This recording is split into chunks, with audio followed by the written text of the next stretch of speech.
So, hi everybody. Today's very much going to be very, I suppose, early stage introduction into how we get started with Python and what sorts of things we need to do if we are to use Python as a tool in our research. And there's quite a lot of tutorials out there. Some of them are quite good. Some of them are a little bit more difficult to understand. But what I'm hoping by the end of today, that in the first session before the break, we'll get you started with all the tools and know-how in order to do a Python project properly.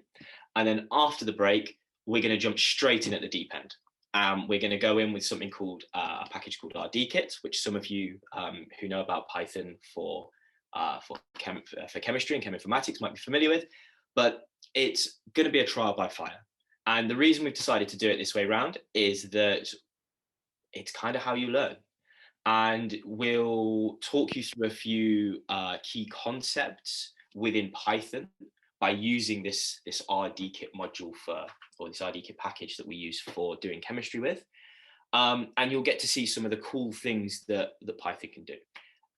By no means will this be exhaustive. This is a very top-down, high-level introduction, but it's to give you the tools to then be able to go out and do all of these things yourself. It would be great if you guys could code along with us. To begin with, it's going to be a lot of clicking buttons, but it will start towards a little bit later going into some code. On some computers, things take longer than others. And so if you are having any problems in that you're falling behind because of your computer being slow, let us know. If it's going to be a long time that you'll be behind, the whole session is recorded anyway. So you'll then be able to go through it at your leisure afterwards. So the first thing I will do is share my screen because I'd forgotten to do that. Continue. Share this one. Share. Excellent. Can you guys see Anaconda? The correct screen. I'm getting a thumbs up from Sammy, so that's brilliant. So if everyone could open Anaconda on their computers, and you should have had this from the prerequisites. When you open it, no matter what computer you have, you should get something like I've got up on my screen here. And I'm going to talk you through what Anaconda is, why we should use it, creating some environments, managing what are called packages using Conda. We'll do this through the GUI, the graphical user interface in front of us, and then just to show you and talk you through some of the concepts, but then we'll go into doing it the proper way, in inverted commas, and we'll do it via the command line, which comes with a whole host of benefits that I'll go on to describe. So I suppose to begin with, why should we use Anaconda? And to be quite honest, it's very, very confusing to the beginner. And Anaconda is all at the same time. It's a company, it's a suite of tools, some of which are open source. It's what's called a package manager, and all sorts of other things. But I think the best way to think about Anaconda at the moment is that it's a way of managing packages and what we call environments. And so you might already have Python installed on your computer, but by getting Anaconda, it comes with a version of Python, and then it gives you access to all the tools and things that other people have made to make your Python coding easier and a lot more headache-free. So why? Well, sorry, we've got someone come up. Yep. So that's sort of a very fluffy way of saying why we should use it. And I suppose a little bit more of a technical one is that it is what I've already said, it's an environment manager. And that basically means that every project you do, you put it all in its own sandbox. So it's all in one place on your computer, and it doesn't, unless you want it to, it doesn't really talk to or affect anything else. And then when you go on to make another project or do another project, you can put that all in its own little sandbox. And this keeps everything self-contained and means that things don't mess with each other, and stops a whole host of problems down the way. So what do we have here? Well, we have the homepage, and on it we can see that we are looking at our applications on base root, and this is just the default mode for Anaconda. So we haven't made an environment yet. This is just in our default place, our default setting. And we can see that there's quite a few different packages on here, some of which I already have and I can launch, some of which I can install. And these are for a whole host of things, all to do surrounding, I suppose, data science and informatics. One of the ones we're going to be looking at today is Jupyter. I'm sure a lot of you have heard of RStudio, but you can use Anaconda for that. And there's some of these things like Orange or Qt Console, GlueViz. I'm not really sure what they are, but I'm sure they're probably pretty useful to some people. And so the first thing we're going to do is we're going to create an environment. So if you're doing this with me, come up to this environments tab on the top left, click it, and here you can see a whole list of really poorly named Python environments that I've made in the past, and some of the packages that are in them. What I will do is, if you're doing it with me, we'll very quickly jump straight in and create a new environment, because it can take a little bit of time. And then I'll talk you through, whilst that's being created, I'll talk you through what we're doing. So give your environment a useful name, something that makes sense to you, and that in 2 years' time, 6 months' time, you're going to understand what that is for. As you can see down the left-hand side here, I've used some awful names that don't mean anything. A lot of them don't even mean anything to me now. So I'm going to call this, I'm going to call it test environment A. And I'm going to load it in Python 3.8. So that's my favorite. And I'm going to click create. And by doing that, it's going to whirl away for however long. And it will create our environment. And in that environment, we can then put all the tools that we then need to go and do whatever it is the project that we're doing. So whilst that's loading, I'll talk you through some of the stuff on the right-hand side here. And these all have quite strange names, but these are all just the packages that are already in this environment, or are installed in a base environment. And these are all things that other people have made to make your lives easier. So there's no point reinventing the wheel every time we do stuff. Python is very modular in the way that it works, and it allows you to take someone else's work, import it into your own work, and then use it to do whatever it is that you need to do. So that's really quite useful. And then you'll see on the left-hand side here, there's the community tab. Now I won't press it whilst my environment is being made, but that takes you to this humongous community of Python developers, data scientists, all of whom are doing pretty much the same work that you will do, and are any problem that you've ever had, they've probably already looked at and solved. So my environment is now made, my test environment A, and if I want to, oh, maybe it's not, maybe it's still whirring away, but whilst this is up, you can see where it's putting my environment as well. So you can see that it's in users, Sam, Anaconda 3 in my environment. And hopefully that's now been made. So test environment A, to run it, there's literally the little play button here, hit play, and we can either say open with terminal or open with Python. Well, we don't currently want to do either of those things. We want to open with a Jupyter notebook. So we need to go back to the home screen. And you can see that we're looking at applications on test environment A. And we'd like to install our first Jupyter notebook. And Nikki has just raised a very good point. Has everyone managed to create their environment Is this things still wearing away? I suppose some thumbs ups in the chat, thumbs down.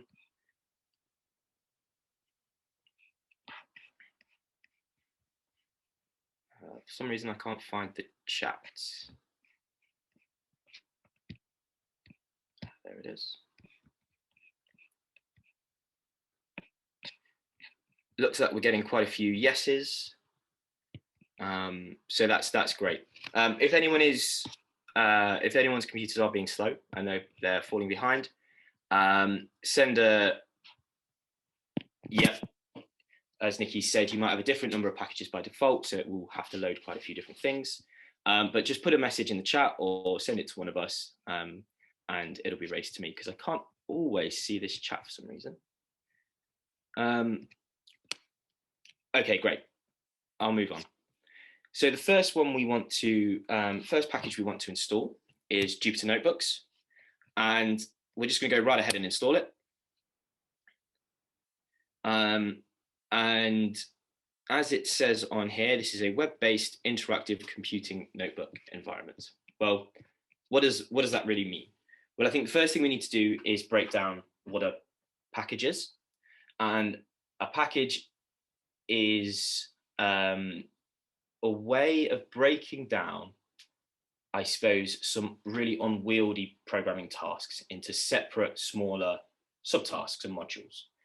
And you can then put these individual things together to then help you in your Python programming and on what you're doing. And this Jupyter Notebook is something that really does help in Python programming. What it is a, as it says, it's web-based, but it allows you to bring all of your code, visualizations, but also text that you're writing. So if you need to write about some of the outputs that you've had, it allows you to bring all of that into one place. And that's really, really powerful, because if you are working as part of a team, or if you are having to report back some of the things that you need to do, well, it's great, because you might be reporting it back to people that don't program or don't code, and it will, by having a space where you can write a report around the code that you've written and the outputs that it has, that's really powerful, and it just makes programming a bit more accessible and the results of programming a bit more accessible to all sorts of different people. Now, as we can see, mine is taking quite a long time to load. When I tested this earlier, it did it straight away. So this is one of the great things about doing things in real time. But now it has loaded, and we now have the launch button. So this package, this Jupyter Notebook, is now in our environment. And if we went outside of our environment, we wouldn't be able to use Jupyter Notebooks. We go inside our environment, we can use it. I'm not going to launch it straight away, because there's actually a better way of doing all of this, a much faster way, a much more powerful way that gives you a lot more control over the things that you're doing. So if that has worked for the majority of people, what I'd like you to do now is to open, if you're on a Windows machine, Anaconda prompt, if you're on a Mac, terminal. So I'm going to open up my terminal here.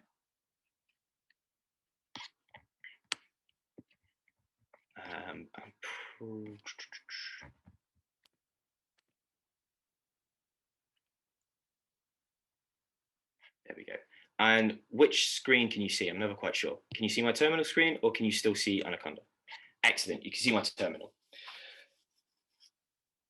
Can we just have, so if anyone has any questions up to this point or any comments, because we have rifled through that, please put them in the chat or unmute yourself and ask.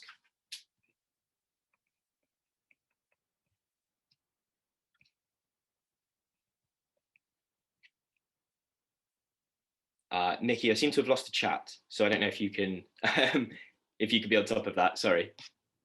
Yeah, it's fine. So I'll be doing stuff into the chat at all. So if you have any questions, I am trying to keep the chat completely open. Sam, because you're sharing your screen, you might have to wiggle it up on the top bar and then pop it out onto a separate screen, possibly.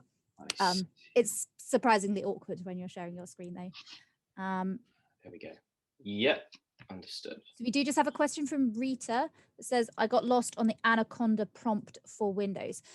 So if you search in your, so if you open up your Windows search bar, obviously, so Sam's on a Mac, but I do use Windows, so hopefully we'll be able to cover everything. So if you open up your task like bar where you'd open up programs and just start typing Anaconda. If you have Anaconda installed, then you should get a couple of different options. One will be Anaconda Navigator, but there'll also be Anaconda Prompt.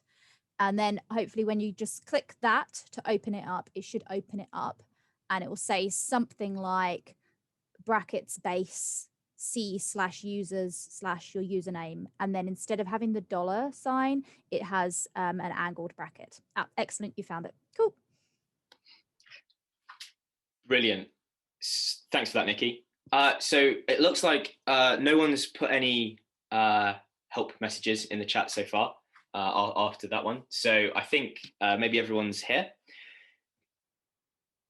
Excellent. Yeah. So your guys' screen should look fairly similar to mine if you're on a Windows. If you're on a Mac, it should look pretty similar. But the general idea is the same. The first thing we have here is base, and that's because we are in the base environment. And that will change when we go into our different environments. Is it okay to have different number of packages? That's absolutely fine. It's just the default settings, I suppose, might be different on yours, and they'll put a different number of packages into your environment when it's made. So here we have base. Here we have UOS 15937, and that's just the name of my work computer. And then Sam2U7, that's me. That's my username on this computer. And then we have the $sign. And as Nikki said, on Windows machines, it will be a pointy arrow that way, whichever way it goes, to left to right on your screen. And everything we now type into this terminal, they are commands that go straight to the computer.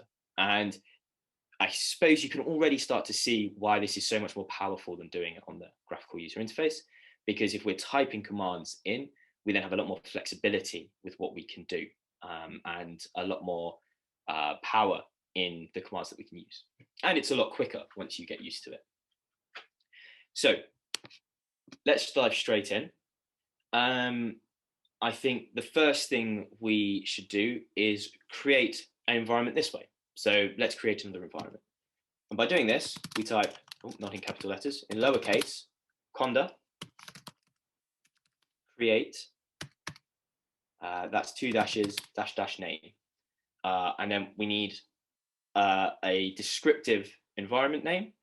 So I will call this my test environment B. And it's better to not have spaces in these environment names when you write them. So if you're going to put a space, put an underscore in there, or a dash, or some character. And that's for quite a number of reasons. But if you just think it's going to save you a massive amount of headaches later on down the road, if you don't put spaces, you'll be pretty on track there.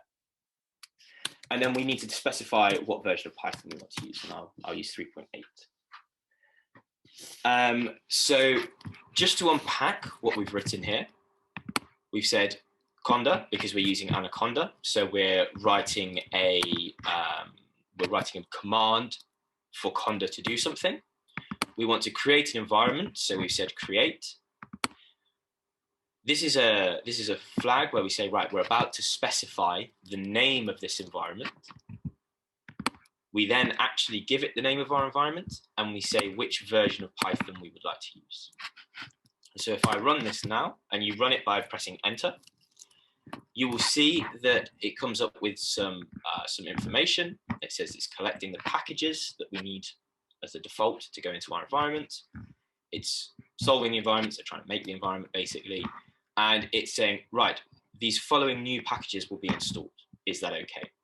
And you may have less than this, you may have more than this. These are just the ones that it says, we need to put in there. And a lot of these won't make much sense, but if you see here, Python is one of them. Fantastic. We're getting Python in this environment because that's what we want to use. So proceed, yes or no. Type Y for yes, press enter, and it will whir its way along, and hopefully much quicker than when using the graphical user interface, it will create our environment.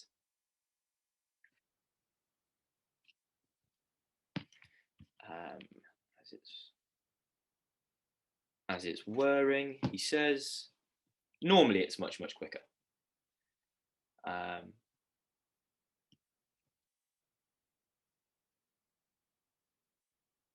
Well, whilst that's whirring, oh no, here we go, and it's done. And as you can see now that it's done, this bit on the left-hand side, well, it looks no different to what it used to before. So we're still in our base environment, our default environment, even though we have made a new environment. And that's fine, because all we've done is we've made the environment. We haven't explicitly told the computer that we want to use that environment. And at the end of this, it will give you some instructions on how to actually get into your environment and how to get out of it. And again, it's very simple. We say conda because we are giving commands to Anaconda. Activate, well, I want to go into my environment, and then my environment name, test environment B. So if we then go conda activate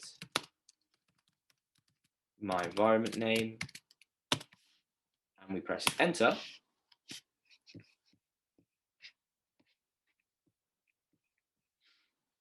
we could see that this is now updated.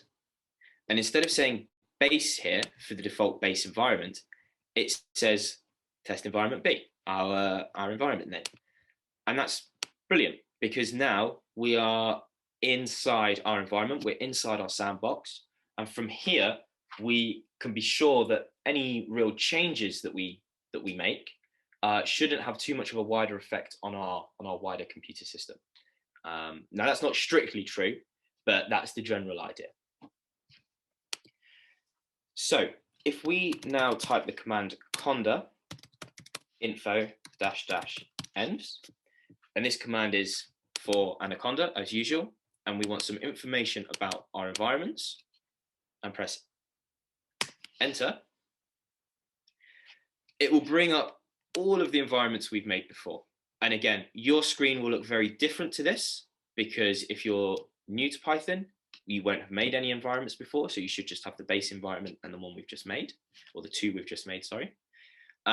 If you use Python a lot, well, then this will come up with a list of your environments. And so on the left here, we have our names. And if we look down here, we have test environment A and test environment B. So we know that they've been created. And it's telling us where on our computer they are. So this is where these environments are to be found. And if you see here, there's a little star. Well, that's telling us that, oh, we're in test environment B at the moment. And I know I've already said it, but you can really see now how rubbish some of these environment names are that I've made in the past. And I can't stress this enough. Make ones that make sense to you and for the project that you're doing. It will save you a lot of hassle in the future when you're trying to find the right environment that has all the right packages and libraries that you need to run the code that you need to run, if these are well named and well maintained. Shall we just have a little show of hands to see who has managed to get to this point with us now, for the people that are coding along?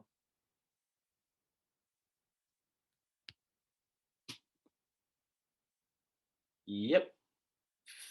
Fantastic. That's an awful lot of yeses, so I think that's pretty good. Cool. And are there any questions surrounding any of the things I've said so far? Anything that doesn't really make sense about the process or about why we are using these tools, or I suppose some of the commands we've written? We have Anaconda is not recognized as a command question. Now, that would indicate to me that you either haven't installed Anaconda, though I'm going to assume that you have, given that you're here, and therefore it's probably what's called a path issue. And without being at your computer, the easiest way for you to fix that is to completely remove Anaconda from your system and reinstall it. And what's happening is your computer is probably, when you type in Conda, it's looking for Anaconda in the wrong place. Your distribution of Anaconda is somewhere else. It's looking in a different place, and it's saying, oh, well, you don't have it, therefore we can't use it.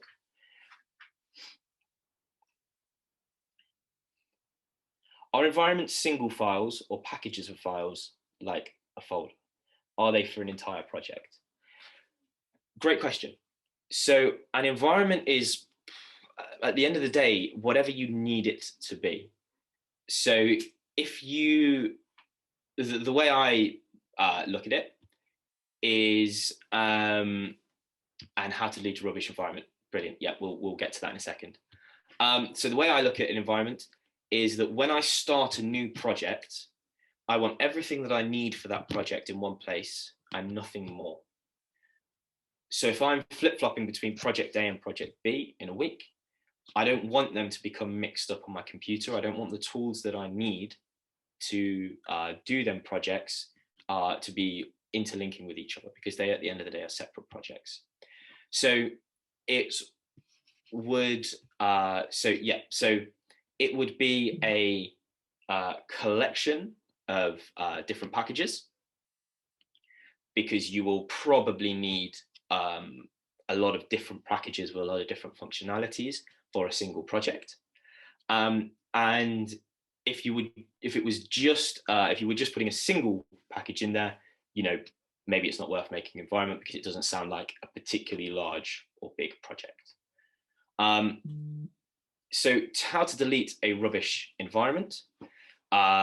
You would, now this is where I don't remember the command, but it's going to be something like conda delete your environment name.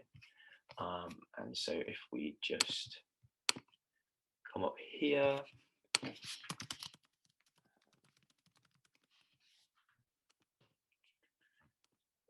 most of the commands are quite simple, and they make quite a lot of sense. So I've just Googled it very quickly, and what we would say is conda environment, remove the name of our environment and whichever one it is. So I know that I don't use a test, so if I remove conda end remove a test following the same format as all the other commands we've put in, and I do this, now it's removing all the packages in that environment, so it's pretty brutal. It won't save anything from it, and it should come through and remove, there we go, and it's removed. And then if we go conda info environments and we look for it, we should see that there is only B test, there is no longer A test, and it's gone. We've had another question that says, why would you need so many different environments? Assuming I usually work with roughly the same tools for different projects. Another great question. And for me, I work in wildly different projects sometimes. I flip-flop between working, looking like into ethics of foodstuffs, to predicting, using Python to predict properties of polymers, to using Python for all sorts of different things. And so I do actually need quite a range of different environments, because Python is such a broad programming language. It can be applied in so many different ways.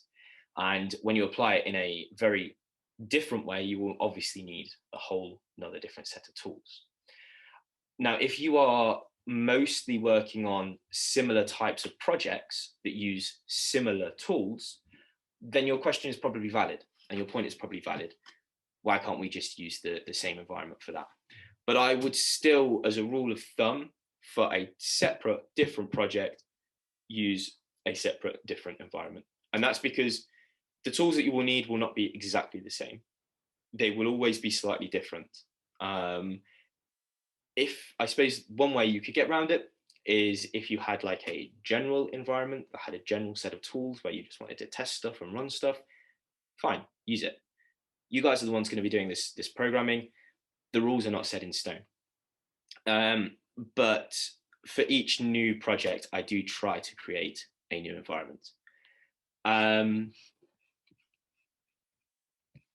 I think there were a couple of other questions.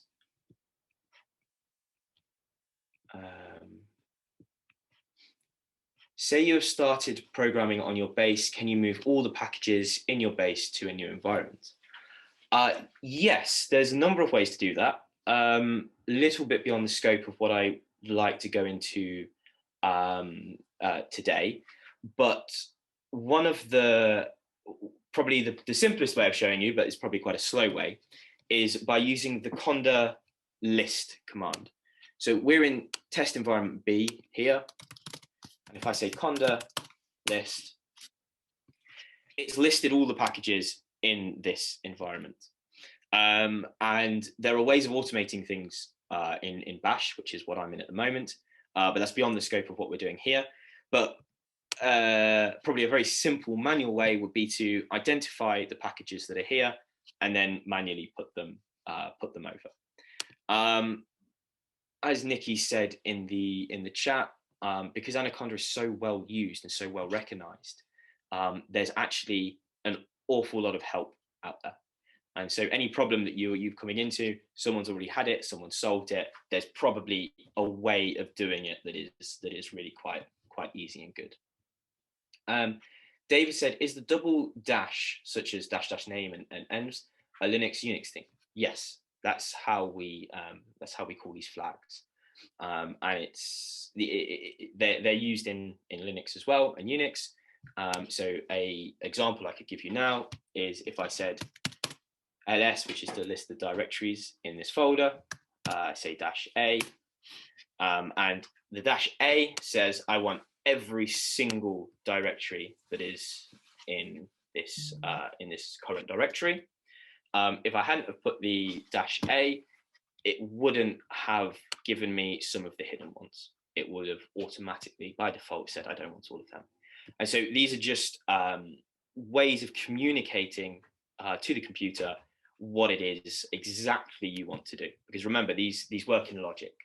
And so unless you tell it explicitly and exactly what is needed, it won't actually do anything, never mind what you hope it will do.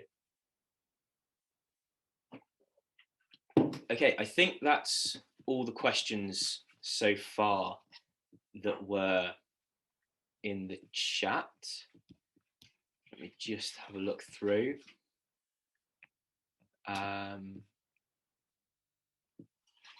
Nikki, are you helping with the I can't activate my environment question? I don't know the full error, but if you do have the full error, I mean, the first thing I'd suggest is checking that obviously you put the full command in with the right name and everything. But yeah, if you do have some more info on what you're using and the full error, feel free to put those in the chat and I'll carry on doing those. Fantastic.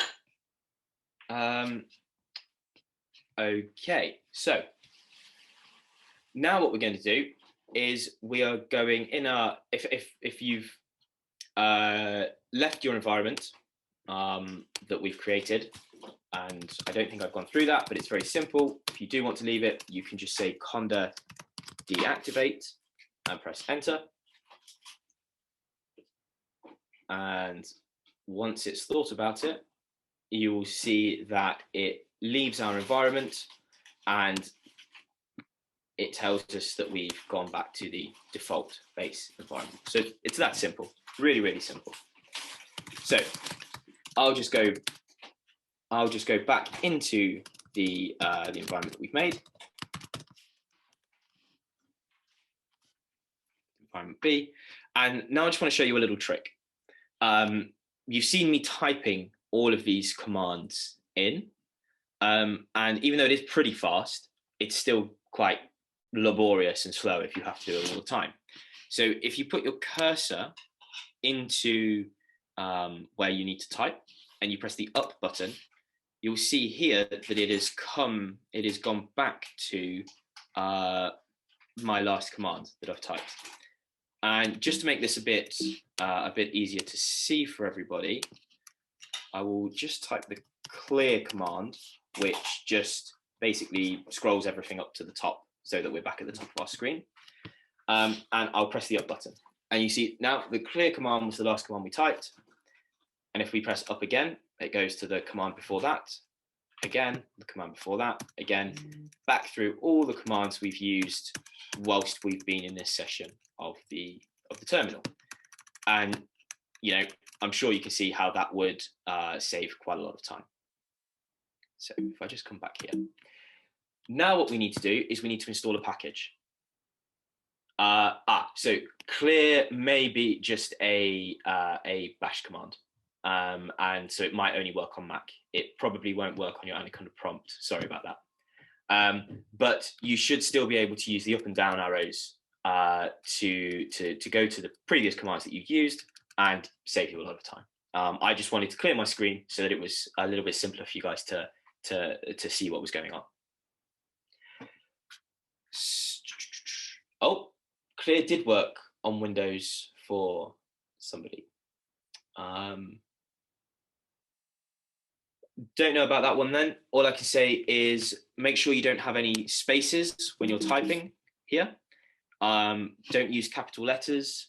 Don't use any punctuation. It is just clear and then enter, and it may work. So yeah, not quite sure why that would be different on different machines at the moment. Okay. Well, if it doesn't work, it's okay. It was just to make my screen a little bit more open. If people want, I can make a note of this and I can send around an email afterwards, do a bit of digging to see why it wouldn't work.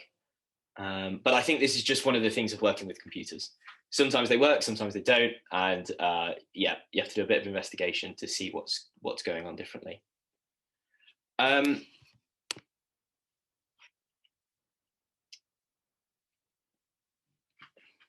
Aha. Now, I think now people are saying that no, it doesn't work on Windows, and actually the command is CLS. So there we go. Problem solved. Now, brilliant. So CLS did work. Fantastic.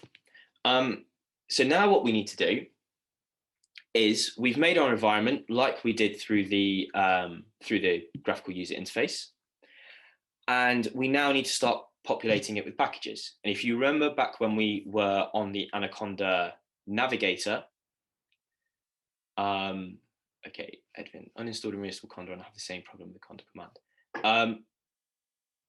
If you private message Nikki, I'm sure that she can help you with that one.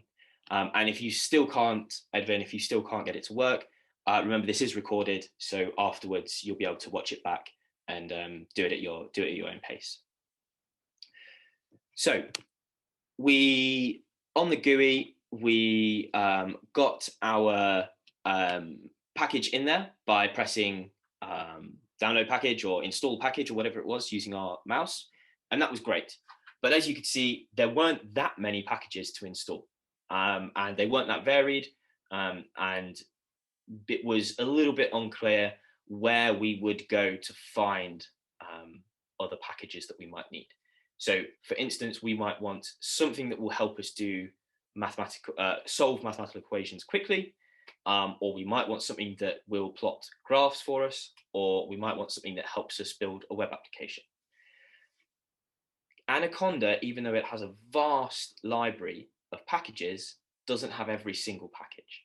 So if you tie yourself down to just using the GUI and finding them on Anaconda, it's slow. B, you don't have access to a wide array of packages that aren't on Anaconda, and B, it's slow again because when you have to use the Anaconda navigator, for whatever reason, it just seems to slow down your computer. So we want to do it via the command line. And the first one we'll install is Jupyter, like before. And so we type conda install Jupyter, and we press enter. And it follows the same, it follows the same format as before. We type conda to say we want to use Anaconda.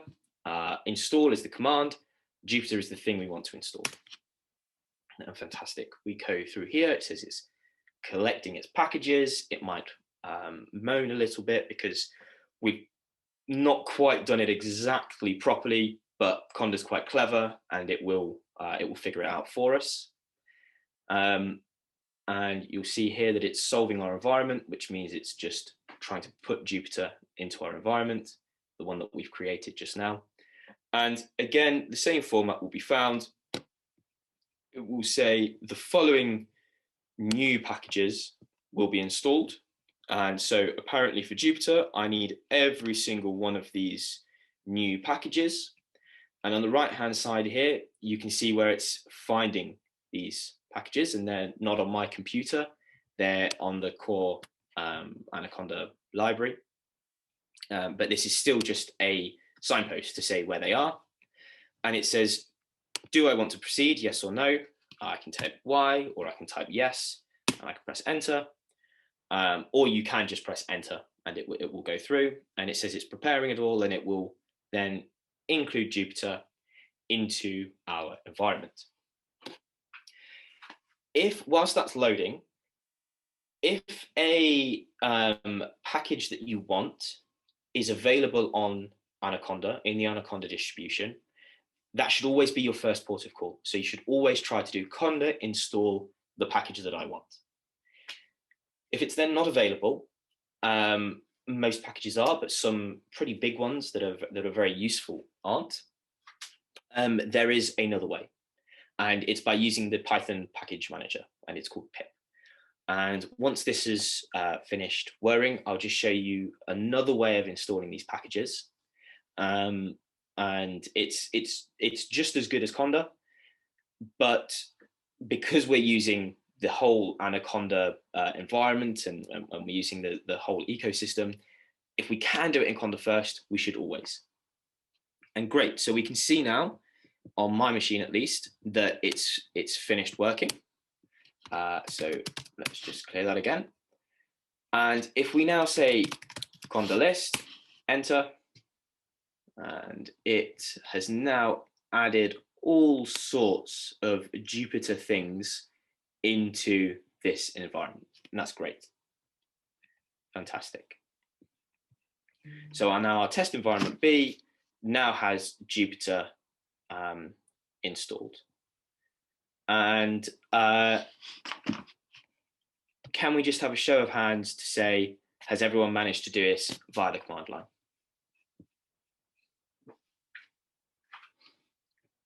Brilliant.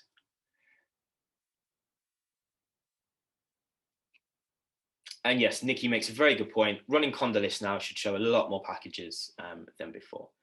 And I'm sure you can all see how much faster this is, although someone said it's still running. See how much faster this is just in general than doing it through Anaconda Navigator. And in actual fact, I'm going to quit my Anaconda Navigator just because it's slowing down my machine quite a lot. And when you come to do this yourself, if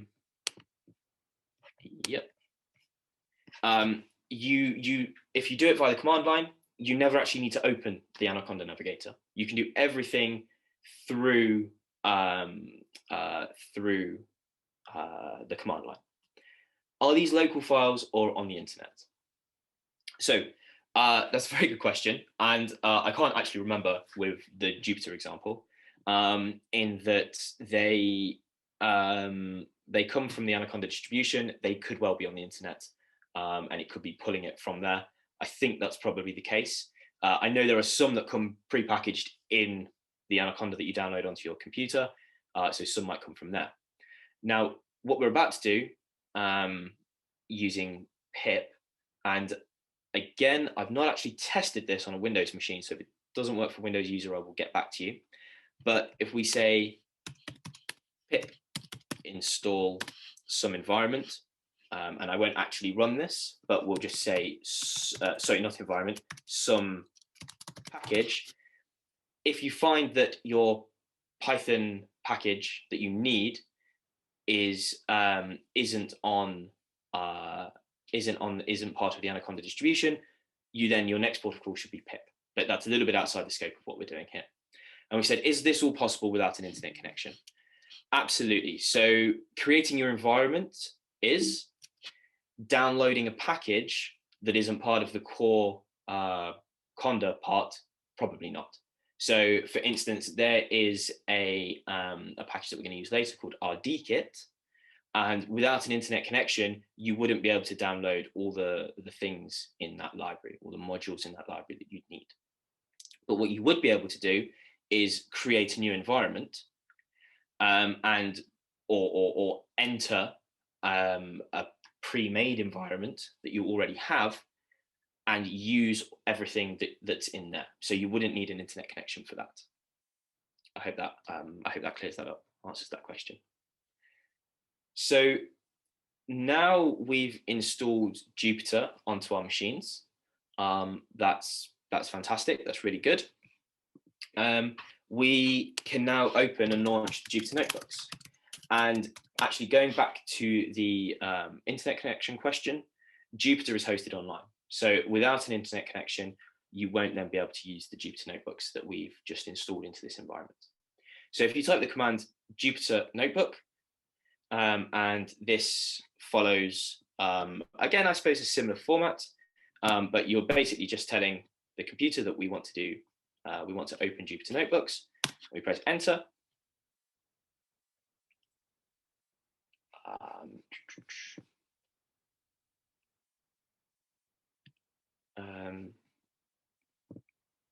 Will come through here.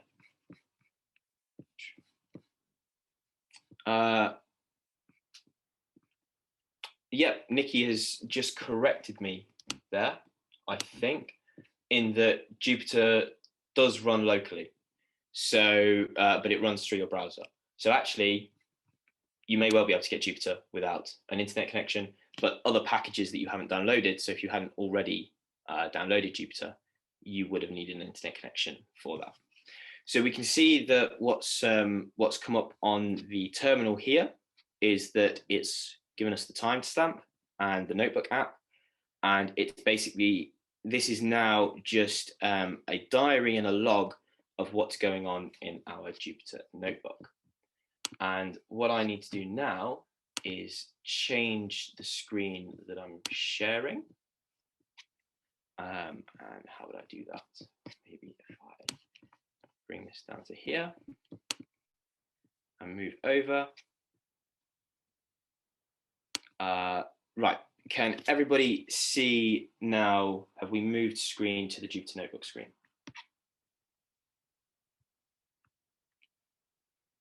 Fantastic, got a thumbs up. That's great. Now what we can see is our Jupyter Notebook, and this will run when you type in the Jupyter Notebook command. It will launch it from whatever folder that you currently find yourself in your command line. And again, that's a little bit outside the scope of what I want to get across in this course, like moving folders on the command line, or moving, between directories on the command line. But it will launch from the point that you're at. And you can see the point that I was at was one step before my desktop. So it was basically just in my computer, in my users. And down here, you guys will see something differently, something different to me, because you will have a different file system and different files. But we have all sorts of different folders that we can go into. I can access my desktop, my documents, my downloads. And down here, we can see there's a couple of Jupyter notebooks that I've made before. So if I just move this out of the way. So can everybody just put a yay or a nay in the chat to say whether you've managed to open Jupyter and got to the same point that we're at right now? Fantastic. That's an awful lot of yeses. That's great. Now, the first thing you should know is that, yes, we've opened it in a certain directory, but we've opened this Jupyter notebook in our environment. So now all the packages and all the tools we put in our environment to be able to do the things that we need to do will now be available to our Jupyter notebook to use. I don't know if you guys can see the screen that I can see. There we go. Now, a few things about this. It will give you down the side here when you last access these things. Is there a way to know from the Jupyter notebook which environment you're in? Absolutely, yes. But I find sometimes it's a little bit, just in the way it works, it's not always completely obvious. So what I'll show you here is we can create a new Jupyter notebook.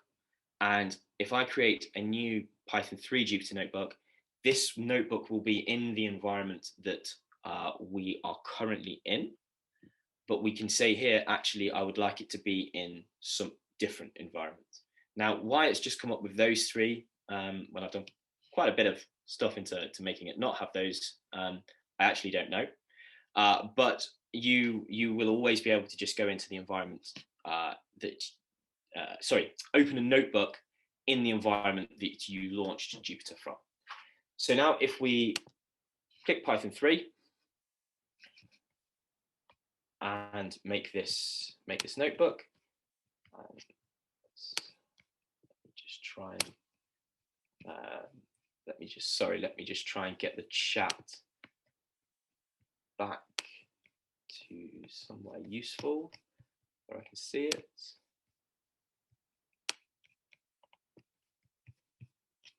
There we go. Fantastic. So we're now in our Jupyter notebook, and as you can see, it's launched in the browser. And I suppose therefore it's kind of obvious that it's a web application, it's open source, and from here a data scientist can, I suppose, create and share documents, integrate live code into the things they're doing, visualize outputs, and put a lot of explanatory text into the documents. And you will find actually that it's quite interactive, it's quite easy to use, and it's a way of working that isn't perfect, but it's a way of collaboratively working and keeping everything together in a way that's better than anything else really out there for the sorts of projects that you guys will be doing in the short term. Now, if you go on to be proper developers and you need to do some really fancy things, well, then Jupyter Notebooks might not be your best port of call. But for 95% of the things that you will probably find yourself doing in a scientific setting, when you're using Python as a tool to aid you with your science, Jupyter will be the best. So up here we have it. It's called Untitled 1. So we can change this title to Jupyter. Oh, I could spell Jupyter Notebook Session 1. Rename it, and you can name yours anything you'd like. I'm rubbish at naming things, so that's what I'll call mine. And you can see here it says that we have we have Areno, we have our last checkpoint was saved 2 minutes ago. So there is an autosave feature when it goes through. And it looks like maybe we have some problems in the chat. The Jupyter Notebook page. So permission denied untitled.ipynb. That's a new one on me. Make sure that when you launch Jupyter from your terminal, you're in a directory where you have permission to write and save files to. So if you go into your terminal or into your Anaconda prompt, you need to navigate to your desktop, for instance. And I think maybe Nikki, if you could talk them through doing that in a private chat, that might solve some of your problems.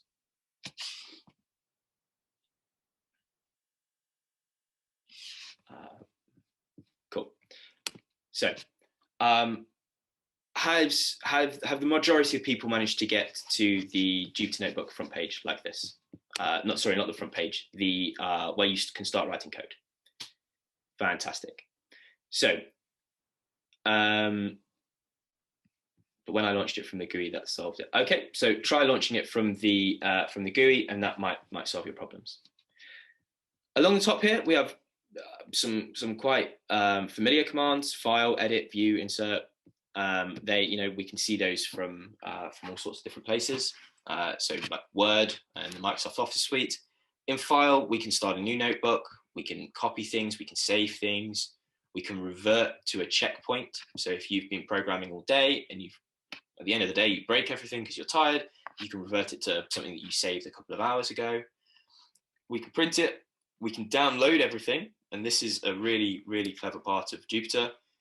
As various different file formats, and we can close everything. And if we go and edit, we've got a few commands where we can cut cells, copy cells, split, merge, etc. And a cell is simply this bit here that we write something in. And these can take code.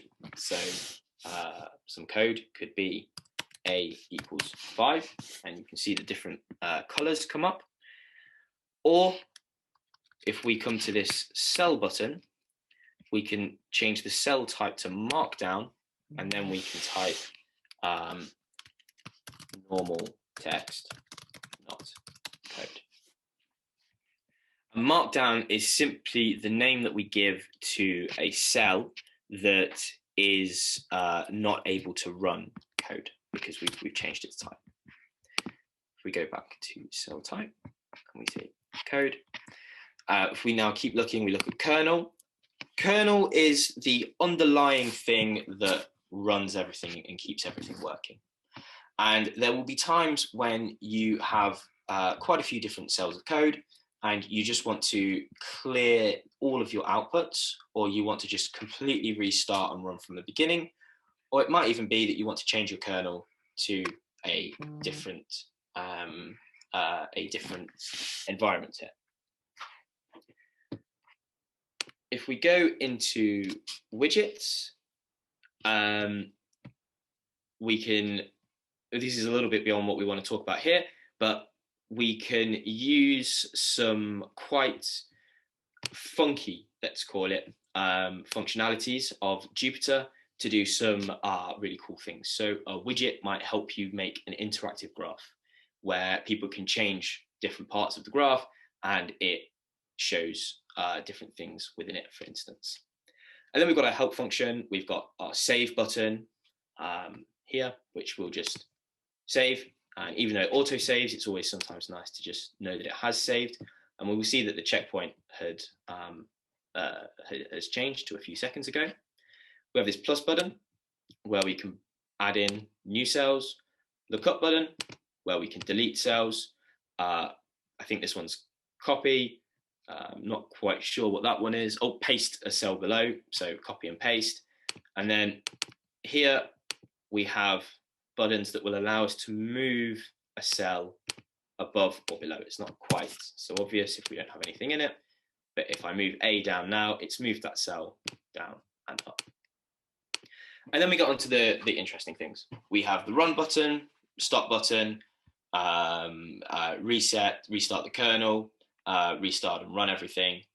And here we can change the type. Again, we can change the type of our cell to something different.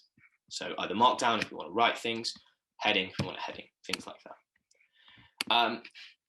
Now, let's do something interesting. So if we say that A equals 5 and B equals 10, and we want our program to do A plus B, as an output, we can write this into our cell and we can press run. And we can see here that the output is of 5 plus 10 is obviously 15. And a few things have changed here. First thing, our input has gone from having no number in it to a 1. And our output here has gone from not being there to output and 1.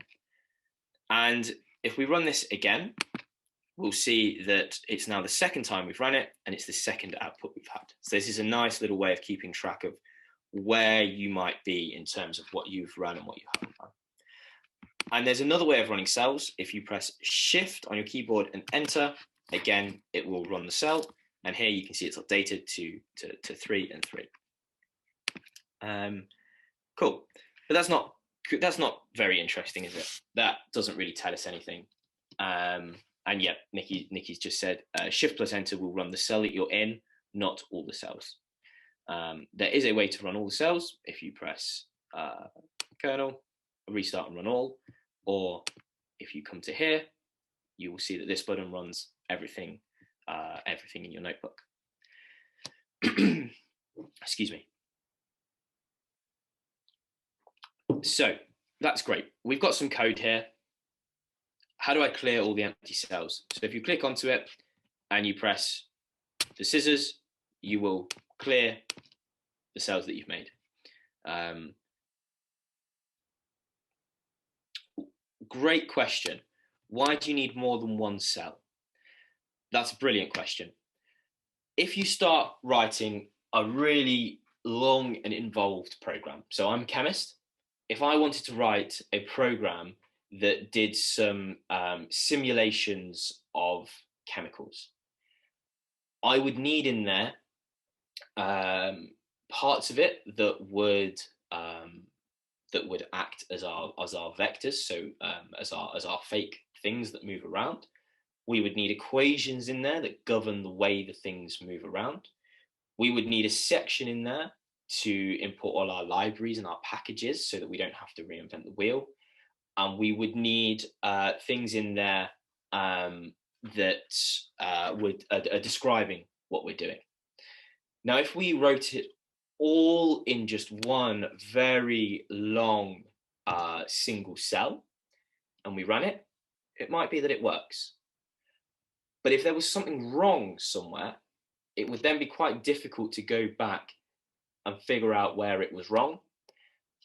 And even more importantly, if you went back and you changed it, because you're running one big lump of code the whole time, first of all, if it's a simulation, it might take 20 minutes, 2 hours, 5 hours, 10 hours to run and give me an output before it tells me there's a problem.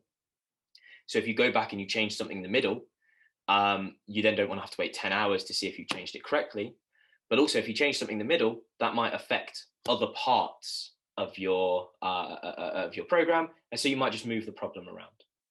Whereas if you do individual cells, we can do here, we've got A plus B equals 15. Here I can have C equals 5, C equals 6, and D equals 7, C plus D. I can now run this independently. So if I need to update something here, then you will have complete control over what goes there. And so is it more like writing global or local functions? In a sense, yes. So in a way, you should be writing your programs modular anyway, because good programming practices. And if you want to keep variables locally constrained, or if you want to keep parts of your code locally constrained, then yes, it's definitely the way forwards. In these simple examples, it doesn't really make much sense to have your program split up if you're just looking at the code section of it. But when it gets a little bit more complex, it's really important that you break things up. And we've said, what are the benefits of Python over MATLAB? How long have you got? There are myriad of benefits for Python, but there are also a lot of good things in MATLAB. And so it really depends what your application is. With MATLAB, I don't think you could create like a web interface. There are lots of things that Python will allow you to do because it's a jack of all trades. Python is eminently readable as well, so it's much easier for you to learn it and write it. It's much easier for other people to understand what's going on. And also in Python, there's a huge block of resources of things that people have done in the past, so that you don't have to reinvent the wheel. Just, for instance, if you wanted to, I'll keep coming back to maths, but if you wanted to solve some complex equations, there's probably a Python package out there that allows you to do that. However, don't let people talk down to you or say to you one programming language is better than another. They all have their utilities and they all have their strengths and weaknesses. So it very much depends what you need to do with it. Right, so we've written some code, and that's great. Now we need to write some markdown to say what it is that our code's doing. And we can come into this cell and we can either say cell type, change it to markdown, or we can come in here and we can change it to markdown. But the keyboard shortcut I like to use is just, we go into our cell and we press escape, then M, and we're in a markdown cell. And there's a lot you can do with markdown. You can type just normally. You can say, this is now a description of the programs that I am making. And that's great. And if we run this cell, we press Shift and Enter, we can see that we have this nice text. But actually, it's a bit more powerful than that. If we come onto here and we come down, we might want to put a nice title, because we all like titles. So if we go a hashtag and we say title, there we go, it comes up in bold. And we might want that underlined. And there's all sorts of different commands in Markdown, which we won't go through right now because we're coming to the end of our session. We've only got, I think, 5 minutes left, that will allow you to manipulate what there is in your Markdown. And here we can see our title has now come up underlined. And I think we're at our 5-minute warning, and I think this is probably quite a good place to end things. So what we've just to recap what we've covered today, we've covered using Anaconda, because it's a great way of getting a Python installation, and it comes with an awful lot of packages that you can use. Packages are just things that make your life an awful lot easier. Gavin has said, how do I get the numbers on the left-hand side of the cell? That is a problem I have solved before. And if you go into view and if you say toggle line numbers, Nikki's saying Shift plus L, which is also probably the much faster way of doing it. And that will give you the numbers on the left-hand side. We've covered using Anaconda. We've covered packages. Packages are just other people have made resources that you want to use. Jupyter is an example of that. Someone's made this, you want to put it into your environment and use it. We've covered why environments are important and how to make them and use them. And we've covered a bit about the Jupyter Notebook and how we can use it. After the break, we're going to come back and we're going to do some jumping in at the deep end, like I said at the beginning. where we use RDKit, and I'm a chemist, so it's been a very useful tool for me. It might be that some of the code is really unfamiliar and we're going through it at 1,000,000 miles an hour, but I'll try to use it to just demonstrate some of the core principles of the way that we program in Python and what and why they are useful. So I think we've come to the end of time, Sammy. Yes, well, I think we had 4 more minutes left, so we are running slightly ahead of schedule, which is always good. So we do have a few minutes if anyone has any immediate questions before we break about this first bit. Feel free to put them in the chat, or if you want to do them, ask them verbally, you can do the raise hand, and then we'll unmute you. Do you have to manually close everything? What do you mean by that? Manually close the Jupyter Notebook or Conda, or to end the kernels or something? So if you finish in your Jupyter Notebook session and you press save, this is saved to Jupyter Notebook to wherever it is. And I see where you're going with this. You would then obviously close your notebooks. And so let's do that. Let's close this notebook and let's close this one. And where has my terminal gone? If everyone can see my terminal now, we can see that it's had a few more updates at a few more different timestamps where it's been saving, but we can't type anything. And so if you want to close the terminal, you just press Control and then C, and it says, do you want to shut down this notebook server? I say yes, and we shut down our notebook server. And there we go.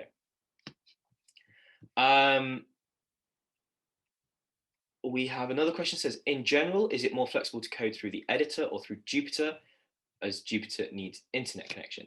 Now, I might have been a bit unclear there, and Nikki, she corrected me. Jupyter's run locally. And so even though it comes up in your web browser, you should still be able to use it without internet. For most of my tasks, I use Jupyter because it's a great way of collaborating. It's a great way of sending my information to people. It's a great way of them being able to understand what it is. But if I am making a production scalable pipeline, for instance, for some of the work I'm doing at the moment, we need to be able to process literally in the gigabytes of documents and run machine learning models on them at the same time. Well, then we don't really want to do that through Jupyter because it's quite restrictive. You've got to go through all these different hoops and hurdles, and it slows everything down. You could do it through Jupyter, but then it's probably better to use a different code editor and do things in a slightly different way. But for 95% of the tasks I do, I will use Jupyter. Chris has said, please could you go over making the title bold and underline? My notebook doesn't quite seem to want to play ball. Yeah, so if you get your cell as a markdown cell, and if you put a hashtag at the start and then type after it, you'll see that things go bold. If you use multiple hashtags, your title will get smaller and smaller and smaller. And then I just showed you the underline there. There are loads and loads of different commands. But to do the underline, you would type the left, if you can see it on my terminal, the left arrow, U, right arrow, my thing, and then left arrow, dash, U, slash, sorry, U, like that. So you would surround the text with what you want to happen to the text. If you'd like me to go over that, Chris, send me a message and I'll do a session with you, and I can show it back on the Jupyter Notebook. Dave said, is it possible to use the Intel distribution for Python with Anaconda? Do you think there's much benefit of using the Intel distribution for Python when running on an Intel processor?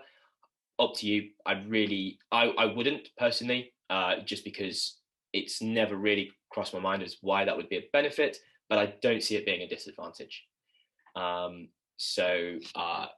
Yeah, in these terms, I'm telling you a lot of things, a lot of rules, but apply them as and when you think they'll be useful to you and what works for your particular problem and project that you are working on and trying to solve.